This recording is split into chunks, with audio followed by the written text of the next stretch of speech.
Ces mots, d'abord prononcés par l'un des avocats des enfants du couple Jubilard, justice est passée, a dit l'avocate peu après l'annonce du verdict.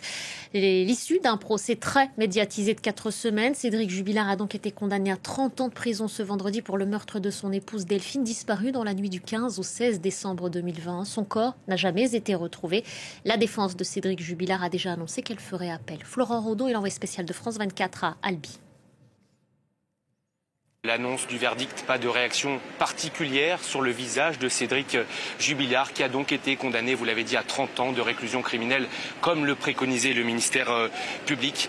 Une réaction qui a eu lieu sur le banc de son camp. L'un de ses proches a eu un malaise. Les secours sont actuellement en train de s'occuper de lui. Cette pression qui a donc été relâchée après ce verdict, un peu plus de 3 semaines et demie ici à Albi.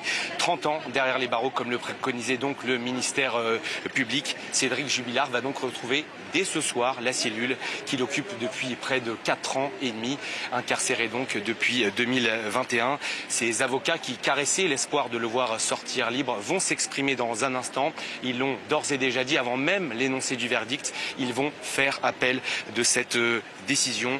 On a également vu la réaction des proches de Delphine Jubilard et notamment celle de sa meilleure amie qui a été étreinte par la famille pendant de longues secondes. Voilà pour l'intérieur, voilà pour l'atmosphère à l'intérieur du tribunal ici à Albi. Vous l'avez dit, la cour composée de 3 magistrats professionnels et de 6 jurés populaires a donc accédé aux demandes des réquisitions du ministère public sans preuve irréfutable. Et c'est toute la question de ce procès, sans aveu, sans scène de crime, sans corps également.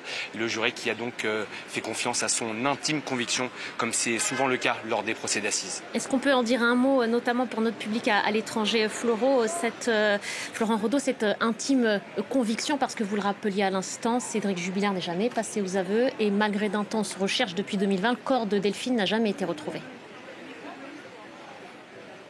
Oui, cette innocence, il l'acclame depuis le tout début du procès, comme ses avocats, Maître Franck et Maître Martin, que nous avons pu interroger ce matin avec Nasrine Benzebouchi au micro de France 24. On l'a compris au fil des semaines ici à Albi, ce procès, c'est in fine celui de l'intime conviction.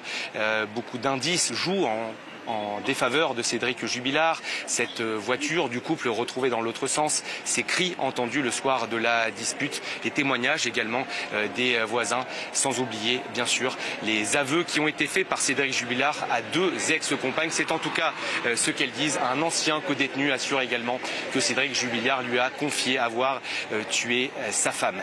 On n'oubliera pas également lors de ce procès d'un peu plus de 3 semaines les confessions de la mère de l'accusé, Nadine, qui avait regretter ne pas avoir pris assez au sérieux les menaces de mort proférées par son fils à l'égard de sa femme Delphine, disparue donc dans la nuit du 15 décembre 2020. Selon elle, son fils lui a dit qu'il allait la tuer, l'enterrer, sans que personne ne puisse la retrouver.